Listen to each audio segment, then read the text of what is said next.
چې ظاهر کې ښکاري چې یاره دې سره به اودس ماتېږي خو هغې سره اودس نه ماتېږي. په هغې کې اول نمبر چې د انسان د بدن د ورکوټي او د سماتي او د غټ او د سماتي د لارې نه علاوه په نور بدن باندې وینه ښکاره شي او د خپل ځای نه ونه بیږي نو دې سره اودس نه ماتېږي. دا مسله موږ تفصیل سره ویلې وه چې کله د شرمګاه نه علاوه د بل ځای نه وینه یا زوی یا پیپ دا روزي او د خپل ځای نه وبیږي نو دې سره به اودس ماتېږي. او که د خپل ځای نه بیدلې نه وي یا په خپل ځای باندې ولاړ وي یا یې بنده اوچ کي او نور ورپسې رو نه ځي یعنې د بیدلو قابل نه و نو دې سره اودس نه ماتېږي. دویم نمبر چې د بدن نه غوښه پرېوځي. مصنف علیه الرحمت فرمایي چې یو بیماری د عرق مدني فارسی کې ورته رشته وایي. دا یو بیماری وي د انسان د بدن نه غوښه غورځېږي او د انسان د خپې نه پکې د نري تار شانتي چینجي د چینجي په شان یو جاندار وځي. نو که دا بیماری چاته وي د بدن نه غوښه لر کېږي رجېږي یا غورځېږي او د وینې بیدل پکې نه وي نو دې سره هم اودس نه ماتېږي. او که وینه بیدل ورسره وي نو بیا به اودس ماتېږي. دریم نمبر و خروج دودة من جرح و اذن و انف. دود چینجي ته وایي چې د انسان د زخم نه چینجي روزي یا د غوږ نه روزي یا د پوزې نه روزي او د زخم نه چینجي داسې رابیل شي داسې ته وغورځېږي چې د چینجي باندې وینه یا نور مواد نه وي لګېدلې بلکل صفا ترې راوغورځېږي نو دې سره به اودس نه ماتېږي. او که نه د زخم نه چینجي راوغورځېده یا ترې راووته او په چینجي باندې وینه یا پیپ وغیره لګېدلی دی نو بیا به اودس ماتېږي. خو که چرې د انسان د اودس ماتي د لارې نه چینجي یا کاڼې یا بل څیز راووته نو هغې کې دا شرط نشته. په هغې دا شرط نشته چې وینه یا پیپ وغیره به پرې لګېدلې وي. که بلکل صفا وي نو هم مخکې مونږ ویلي دي چې د شرمګاه نه کم څیز هم خارج شي نو اودس ورسره ماتېږي.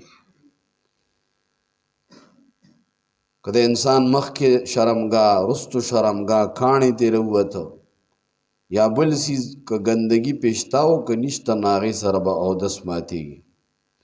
دا قید صرف په زخم کې دی چې د زخم نه چینجي وغورځېږي او په ده باندې وینه وغیره نه وي لګېدلې نو اودس به نه ماتېږي او که پې وه نو اودس به ماتېږي. که د غوږ نه د چا چینجي راووته د پوزې نه نو هم ورسره اودس نه ماتېږي. زکام سره چې د پوزې نه کم ګنځي یا د سترګو نه کمې اوښکې ځي نو دې سره هم اودس نه ماتېږي. او که نه د یو انسان په غوږ کې زخم دی یا په پوزه کې زخم دی او ده ته پته ده چې دا اوبه یا ګند هغه زخم نه راغی نو بیا به ورسره اودس ماتېږي. که د انسان په غوږ کې ګند راغی وینه پکې راغله یا زخم دی او د هغې نه ګند راغی او دننه پکې دی هغه ځای ته نه دی رارسېدلی کوم ځای چې په غسل کې وینځل فرض دي نو اودس مات نه دی. او که د دغې نه راښکاره شو نو بیا به اودس مات وي. او که د غوږ نه صرف اوبه راووتې نو ګورو به چې د اوبه په تکلیف سره روتي دي که بغیر د تکلیف نه. که تکلیف سره روتي نو دا بیا د زخم وغیره نښه ده نو دا بیا اودس ماتوي. او که بغیر تکلیف روزي نو دې سره اودس نه ماتېږي. که د سړي یا د زنانه د سینې نه اوبه راووتې د بیمارۍ د وجې نه د بیمارۍ د وجې ته اوبه راووتې نو دې سره مودس ماتیږي. خو که د بیمارۍ د وجې وي. پنځم نمبر چې کله یو بنده خپلې شرمګاه ته لاس یوسي نو دې سره مودس نه ماتیږي. که منځ کې کپړه وي او که نه وي، که منځ کې رکاوټ وي او که نه وي، نو دې سره اودس نه ماتیږي. چې یو بنده اودس وکړي، اودس په حالت کې خپلې شرمګاه ته لاس یوسي. حضرت علي صاحب وایي دا خو د بدن اندام دی لکه څنګه چې زما غوږ دی، پوزه ده، نو اودس ورسره نه ماتیږي. که زنانه له لاس یوسي نو دې سره مودس نه ماتیږي. مخکې مونږ ویلي چې د امام شافعي رحمه الله، امام احمد، امام مالک رحمه الله په نسبت باندې مس د امرأې ښځې ته لاس وړلو سره اودس ماتیږي. نو هلته مونږ ویلو چې د دغه اختلاف نه د وتلو دپاره بنده اودس وکړي نو مستحب دی.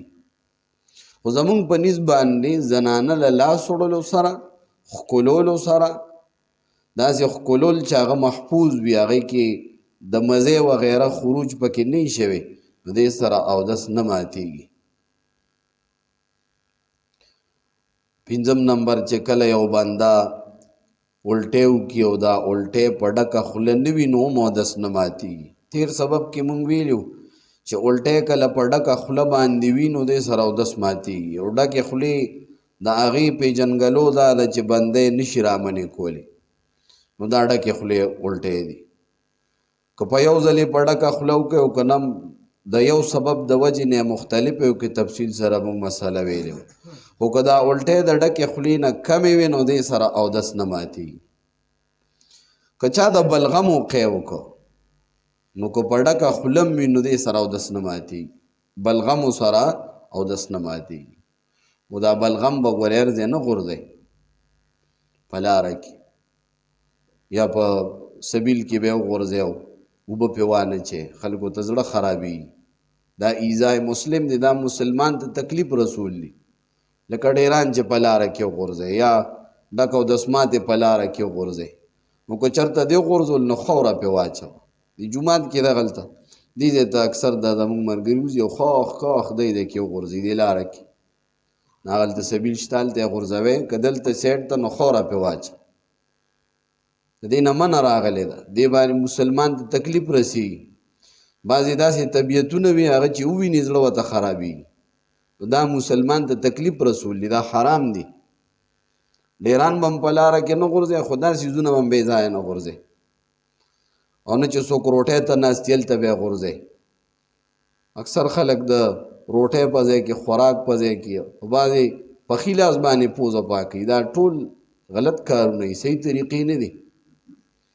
نو بلغم که چا وغورځول، که لږ وو که ډېر وو، یا د بلغم وقی وکړه، اگر که په ډکه خوله باندې وي نو دې سره هم اودس نه ماتیږي. که لږه وینه پې لګېدلي وي هم ورسره اودس نه ماتیږي. خو که دا وینه چکه وینه یو بنده الټی کړه په ډکه خوله نو بیا به ورسره اودس ماتیږي. یا یې بیدن کې وینه هغه الټی کړله. بل په تمایل سره تیر هفته مونږ ویلو چې یو بنده وده وي او دی داسې وده وي او په دې خوب کې دی راویښ شي، خو دی راویښ مخکې شي او اورېدلې د هغې نه وروستو وي، مقعد یې د ځمکې نه د هغې نه وروستو اوچت شوي وي، نو مونږ ویلو چې اودس یې نه ماتېږي. خو احتیاطاً زمونږ متاخرین فقها وایي چې اودس دې وکړي، احتیاطاً دې وکړي، خو دې سره اودس ماتېږي نه. چې مطلب را بیدار مخکې شو او بیا دې داسې د ځمکې نه بیا وروسته اوچت شو نو دې سره اودس نه ماتېږي. چې یو بنده ډډه لګولې وي او یا یې ډډه والي وي یا یو څیز ته ډډه والې ده یا یې اړخ لګولې دی، شا یې لګولې ده، په سیټ وغیره هم لاس دی او دا ترېنه لر کړي شي نو دی راغورځېږي، نو بیا هم په دغې خوب سره هم اودس نه ماتېږي. خو دې کې هم زمونږ متاخرین احناف وایي چې احتیاطاً په دې سره د اودس د ماتېدو فتوی ورکړې ده چې که یو بنده داسې ملاس دی چې یو اوده دی چې یو څیز ته ډډه والې ده او که دا څیز ته لر کې نو دی به راوغورځېږي، نو د ده زور په ځای نه دی، نو احتیاطاً د متاخرینو فتوا دا ده چې دې سره داسې خوب نه بعد اودس کول دا د ده دپاره پکار دي چې دې اودس وکړي. ونوم مصلن بل مزګزار چې کله د موز په حالت کې ویده شي، دا مسله مونږ ویلې وه چې کله یو بنده د رکوع په حالت کې وي یا د سجدې په حالت کې وي او دا رکوع او سجده د ده په سنت طریقه باندې وي، نو که دې رکوع کې دی ویده شو یا په دې سجده کې ویده شو نو دې سره اودس نه ماتېږي. یا دې مونځ نه کوي خو هسې د رکوع په شان دی همدقه د سنت رکوع په شان ټیټ شوی دی ویده شو، یا د سنت سجدې په شان پروت دی ویده شو. خو په سنت طریقه د سړي دپاره سنت طریقه دا ده د سجدې چې د ده په تنان به د خېټې نه بیل وي، د ده مټې دا به د ترخونو نه بیلې وي او د ده د دواړو خپو ګوتې د دې مخ به قبلې طرف ته وي، که ټولې راګرځولي شي او که بعضې راګرځولي شي، او دا دواړه لاسونه دا به یې د غوږونو لاندې پراته وي، څنګلې به یې د ځمکې نه اوچتې وي. په دې طریقه باندې سجده پوز او تندې دواړه به یې لګېدلې وي، دا سنت طریقه ده. په تنان به یې د خېټې نه بیل وي. نو که سړی په داسې طریقه باندې سجده کوي او دې کې دی اوده شو نو دې سره اودس نه ماتېږي. رکوع به داسې کوي په سنت طریقه باندې چې ملا به یې یو شان وي، ملا او سر دا به یو شان وي، سر به نه د اوږو نه لاندې غورځوي نه به یې بره کوي، داسې یو شان، او دا ملا به غوړی، ملا به یې د سټ سره سر سره یو شانتي وي، او دا پنډې به یې نیغې کړي وي او په دې دواړو لاسونو به یې دا پنډې کلکې رانیولې وي. که شاته نه څوک دیکه ورکوي چې دی نه غورځېږي مضبوط به ولاړي، دا په سنت طریقه رکوع ده. که دې کې یو بنده وده شو نو هم یې اودس نه ماتېږي. د ښځو دپاره سنت طریقه د سجدې دا ده چې د هغې په تنان به د خېټې سره لګېدلې وي، د هغې مټې دا به د ترخونو سره لګېدلې. نو که ښځه د سجدې په حالت کې وده شوه د هغې اودس ماتېږي. خو که سړی په سنت طریقه باندې اگر که د ښځې سجده په سنت طریقه وي، ځکه د هغوی هغه طریقه داسې ده چې هغې سره استرخا د مفاصلو راځي، او د سړو دا طریقه چې ده په سنت طریقه نو دې سره اودس نه ماتېږي که یو بنده په سجده کې وده شو یا په رکوع کې وده شو.